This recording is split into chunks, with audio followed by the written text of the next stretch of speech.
Bonjour à tous, je m'appelle Ronan Léonard de Initiative Durable. Je suis chargé de projet en économie circulaire et donc je co-anime la démarche clé sur le port autonome de Strasbourg et je suis également co-animateur en fait du réseau régional des animateurs EIT Grand Est. Donc peut-être première question qu'on peut se poser, pourquoi un réseau régional des animateurs Grand Est?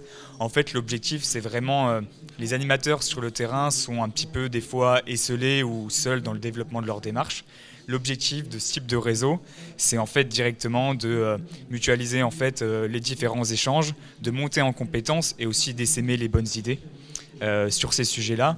Le réseau des animateurs Grand Est, en fait, il a été lancé, créé dès 2017. Donc là, en fait, on rentre dans notre 3e année sur cette thématique-là. C'est un réseau qui est animé en fait par Initiative Durable avec le CEUA et qui est missionné par l'ADEME régionale et la région Grand Est. Ce qu'on a déjà réalisé en fait dans le cadre de ces réseaux régionaux, c'est à la fois des séminaires qu'on organise à fréquence de tous les 3-4 mois. Donc c'est des séminaires qui sont thématiques. Là, par exemple, le dernier qu'on a pu organiser c'est sur les plateformes numériques inter-entreprises. On en a organisé aussi certains sur la pérennisation du démarche, avec toutes les problématiques de gouvernance économique, modèle économique sur ces sujets-là.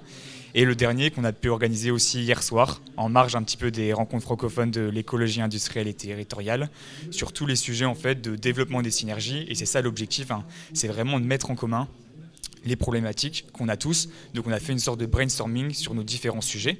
Au-delà de ces séminaires qui sont organisés de manière physique, on a toute une interface forcément numérique via le réseau collectif, donc qui est la plateforme économie circulaire en Grand Est. On anime une communauté, on peut partager différents outils de communication mutualisés aux animateurs. On partage également aussi une liste de synergies, toutes les synergies qui sont développées en Grand Est, aussi bien celles qui sont mises en œuvre en développement mais abandonnées, qui permet aussi aux animateurs de se dire tel collègue en région a travaillé sur cette synergie-là, peut-être que je peux m'en inspirer directement pour monter en compétences et comprendre les freins et problématiques qui ont été énoncés.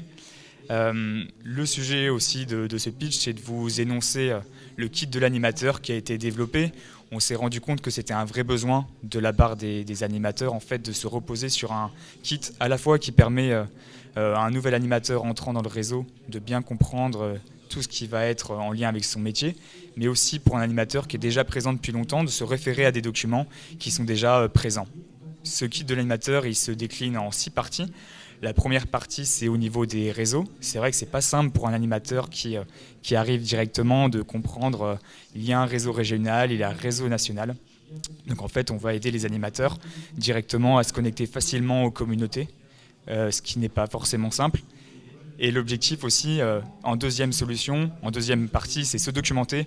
C'est forcément avoir aussi pour les animateurs tout ce qui est différents rapports qui ont été produits depuis que l'EIT est arrivé en France, tout ce qui est le document de pérennité créé par Mediane et Auxilia. Donc ça, c'est des ressources complémentaires qu'on peut apporter aux animateurs.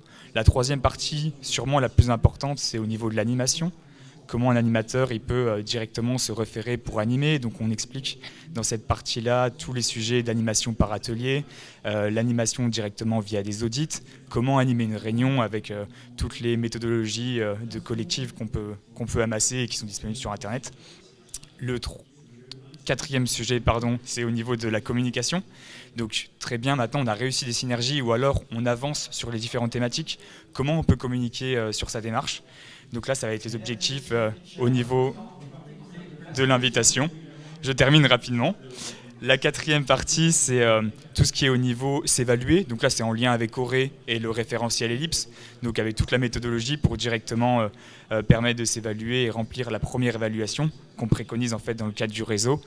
Et cinquièmement, c'est se former. Et c'est bien ça aussi l'objectif, comme tout ce champ de l'écologie industrielle et territoriale évolue rapidement, c'est se former au quotidien pour monter en compétence avec le réseau. Voilà, merci beaucoup.